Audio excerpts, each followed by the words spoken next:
The private section of the first-class cabin fell unusually silent the moment Edwin Sarr stepped aboard. To the other passengers, he looked like an impeccably dressed businessman in a charcoal suit, carrying nothing but a leather briefcase. Only a handful of people knew the truth. Behind the calm expression was the man whispered about across Europe and America, the elusive head of the Sarr crime empire. Even the flight crew had been discreetly warned. C2B is a VIP, the chief purser had said before boarding. Treat him with exceptional care. No unnecessary questions. Flight attendant Vanessa Carter needed no further encouragement. Young, ambitious, and strikingly beautiful, she had learned that powerful men often opened doors money couldn't. The mysterious passenger in 2B intrigued her more than anyone she'd ever served. As the jet climbed into the clouds, she approached with her brightest smile. "Champagne, sir?" "It's a rare vintage reserved for our premium guests." Edwin looked up from the document in his hands. "Water. No ice."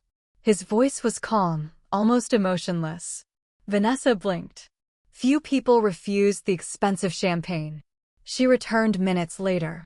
"I noticed you're reading about Florence. If you need restaurant recommendations, I visit Italy every summer."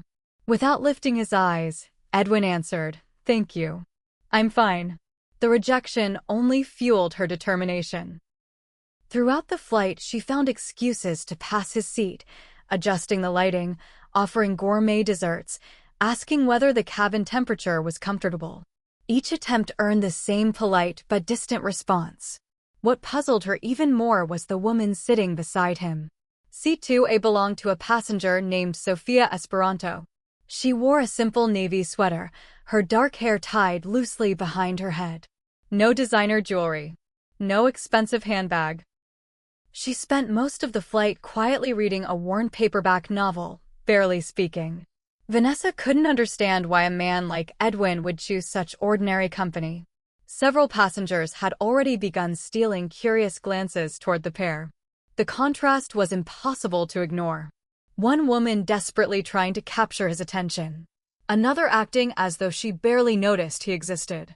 As the aircraft crossed the Atlantic, unexpected turbulence shook the cabin.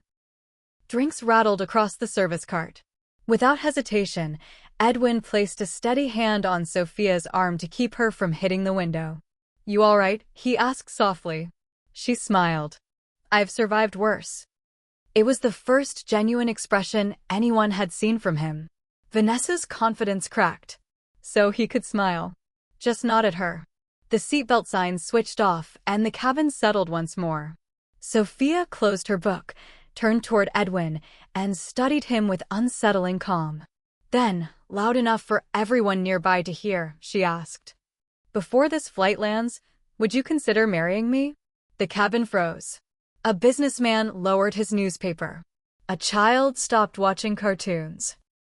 Vanessa stood motionless beside the beverage cart, convinced she had misheard. For the first time that day, even Edwin Sarr looked genuinely shocked. Silence swallowed the first-class cabin. For several seconds, nobody moved. The businessman across the aisle slowly lowered his newspaper. Two passengers pretending to sleep quietly opened one eye. Even the soft hum of the engines seemed louder than before.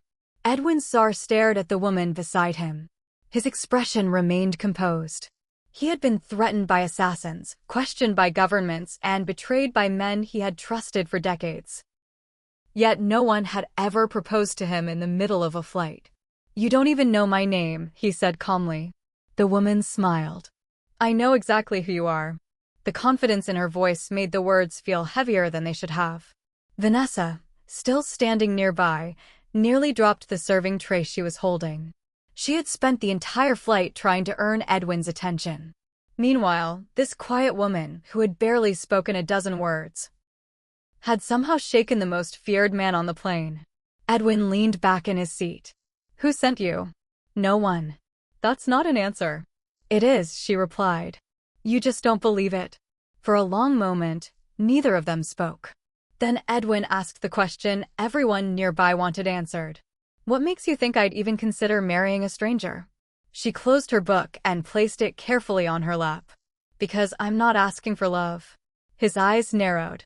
I'm offering you survival. The words landed like thunder. Edwin's bodyguards, seated several rows behind, immediately became alert.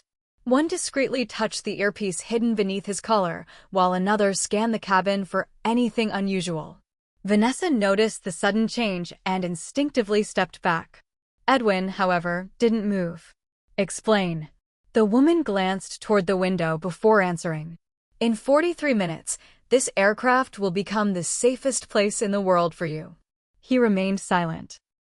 When we land, she continued, 3 different organizations will be waiting. The police? She shook her head. Worse. His expression hardened. She began counting on her fingers. The Rossi Syndicate. The Bratva. And someone from inside your own organization. Edwin felt something cold settle in his chest. Only 6 people knew his exact travel schedule. Each had been personally approved. If what she was saying was true, someone close to him had already sold him out. His voice became quieter. Names. I can't give them to you. Can't or won't. Neither. She looked directly into his eyes. If I tell you now, they'll die before they can confess. Edwin studied her face. No fear. No hesitation. No sign she was bluffing. For the first time in years, his instincts couldn't read the person sitting beside him. Vanessa finally found the courage to speak. Sir, is everything all right? Edwin turned toward her with the same calm expression he had worn all flight. Perfectly. She nodded, though she didn't believe him. As she walked away, she couldn't shake the feeling that she had just witnessed the beginning of something much bigger than an awkward proposal. Edwin returned his attention to the mysterious woman. You still haven't answered my question. What question? Why marriage? A faint smile appeared on her face. Because if we're husband and wife before this plane lands. She leaned closer so only he could hear the final words. I'll have the legal authority to save your life. Edwin didn't answer. For the first time in a very long time, the man who always knew everyone's secrets had met someone whose own secrets were impossible to uncover. And somewhere in the rear of the aircraft, hidden beneath an ordinary passenger's jacket, a tiny encrypted phone vibrated once. A single message appeared. Target confirmed. Landing in 38 minutes. Edwin Sarr had built his empire on one rule. Trust no one. Yet the woman beside him had just revealed information that only someone deep inside his organization could know. She hadn't asked for money. She hadn't threatened him. She hadn't even tried to convince him. She simply waited. Edwin reached for the glass of water on the table, taking a slow sip without breaking eye contact. You've made some extraordinary claims, he said. Now prove one of them. Sophia nodded as if she had expected the challenge. In 3 minutes, she said quietly, your head of security will receive a coded message. Edwin didn't react. The message will say your landing location has changed because of a weather diversion. He raised an eyebrow. There isn't any bad weather. I know. So why would they send it?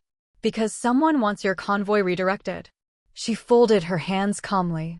And once you're on that new route, you'll never reach your destination. Edwin leaned back. That's a bold prediction. It's not a prediction. It's already been arranged.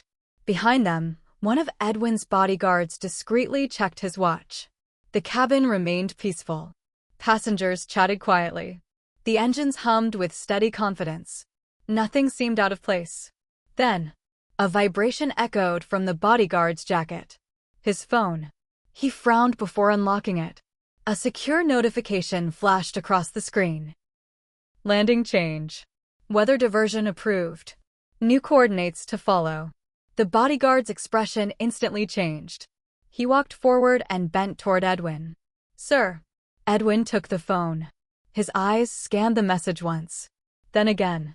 His jaw tightened. Sophia hadn't even looked at the screen. You were expecting that, Edwin said.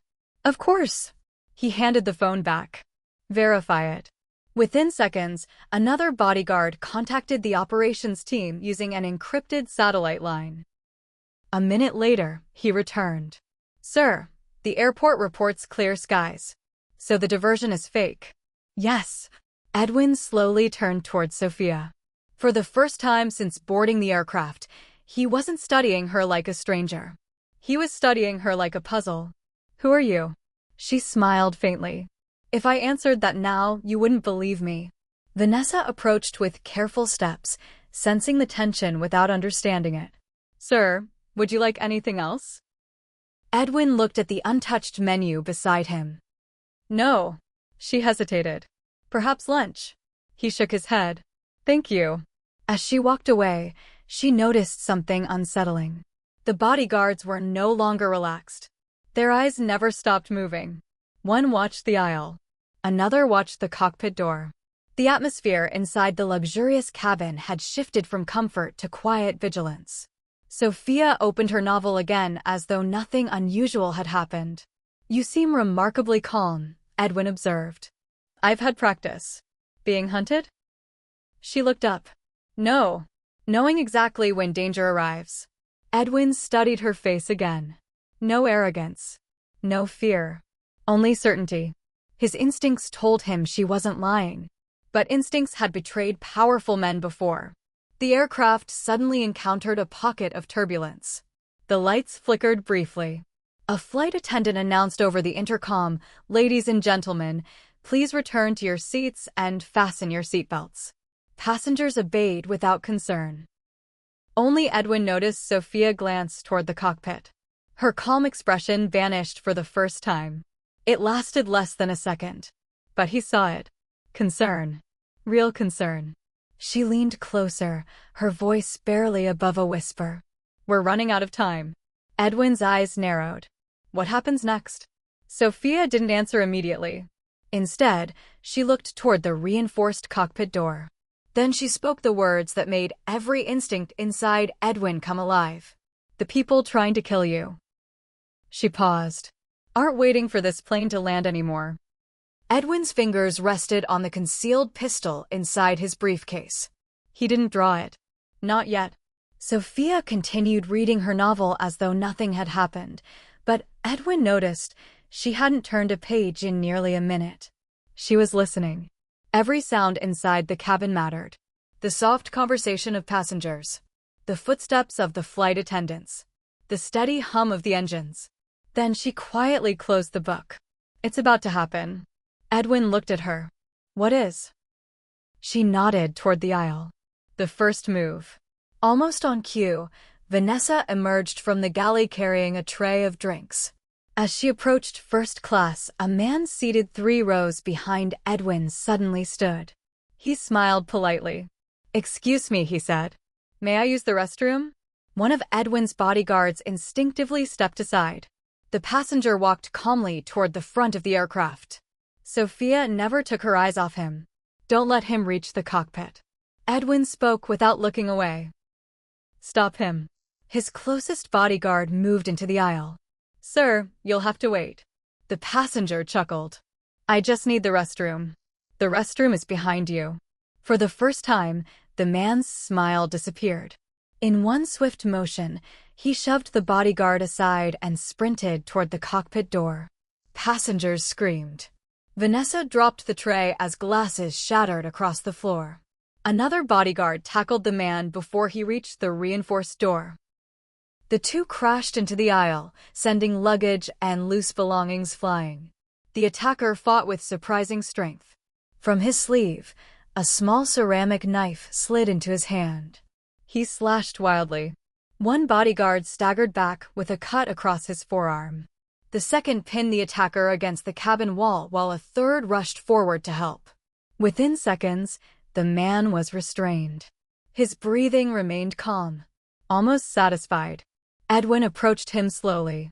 "Who sent you?" The attacker smiled through bloodied lips. "You'll never leave this plane alive." Before anyone could react, he bit down hard. A hidden poison capsule. Foam appeared at the corners of his mouth. Within moments, he collapsed unconscious. Sophia sighed quietly. "Too late." Edwin frowned. "You knew he'd do that?" "I knew he'd never allow himself to be questioned." Vanessa stood frozen near the broken glasses, her hands trembling. I don't understand." Edwin turned toward her. "Neither do we." One of the bodyguards searched the attacker's pockets. No identification. No phone. No wallet. Another bodyguard looked up. Professional. Sophia stared toward the cockpit. That wasn't the real mission. Everyone turned to her. What do you mean? Edwin asked. She pointed toward the emergency exit located several rows behind them. While everyone was watching him, someone else moved. The bodyguards immediately split up, searching the cabin. One reached the emergency exit. The security seal had been disturbed. His face turned pale. Boss? He held up a tiny black object no larger than a deck of cards. What is it? Edwin demanded. Sophia didn't need to examine it. I was afraid of that. Edwin looked at her. A bomb? She slowly shook her head. Worse. She met his eyes with complete certainty. It's a remote aircraft control module. The silence that followed was far more terrifying than the struggle that had just ended. Someone wasn't trying to kill Edwin after landing. Someone intended to take control of the aircraft itself. The cabin fell into absolute silence. Edwin stared at the small black device in his bodyguard's hand. Can it control the aircraft? He asked. Sophia shook her head. Not by itself. She took the device and turned it over. It's a transmitter. Someone planned to activate it when the plane descended below 10,000 feet. Edwin looked toward his security team. Search every passenger, every bag, every inch of this aircraft. Within minutes, another bodyguard rushed from the rear cabin. Boss. He escorted a middle-aged man forward. The passenger no longer looked frightened. He smiled. I wondered how long it would take. Hidden inside his carry-on luggage was a compact receiver linked to the transmitter. Under questioning, he finally admitted the truth. A rival syndicate had paid him millions to ensure Edwin never reached the ground alive.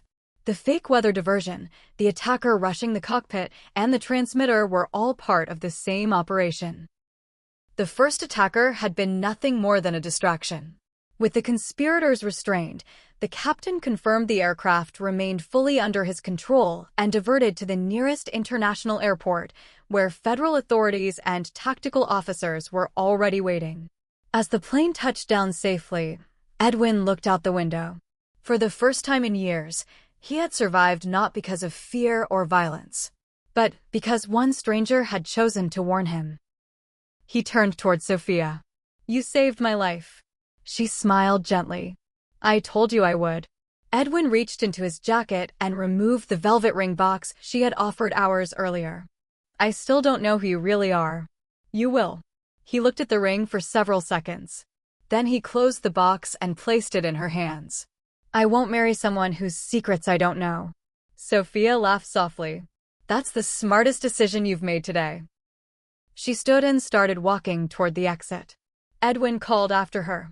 Will I ever see you again? She stopped without turning around. If fate thinks you deserve a second chance, it'll put us on the same path. She disappeared into the crowd of security officers waiting outside. One of Edwin's bodyguards approached. Should we follow her? Edwin watched the terminal doors close behind her. No. Why not? Because anyone capable of disappearing that easily will only be found when she wants to be.